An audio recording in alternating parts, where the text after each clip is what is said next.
Want to search anything on your Samsung Galaxy screen instantly? In this tutorial, I'll show you to enable and use Circle to Search in just a few simple steps.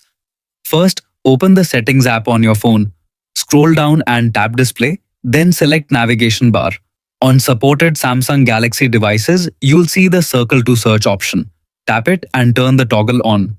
If you don't see this option, make sure your phone is updated to the latest version of One UI and that your device supports the feature. Once Circle to Search is enabled, you are ready to use it. Open any app, website, social media post, photo or video that contains something you want to learn more about. To activate the feature, touch and hold the bottom of the screen.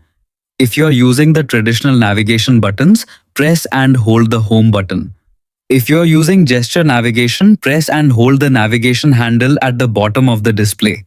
After a brief moment, your screen will glow, indicating that Circle to Search is active.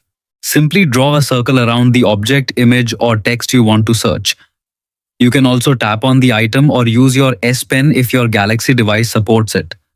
Google will immediately analyze the selected content and display relevant search results without leaving your current app. That's it. Circle to Search is now enabled on your Samsung Galaxy. Thanks for watching and subscribe for more helpful Android tutorials.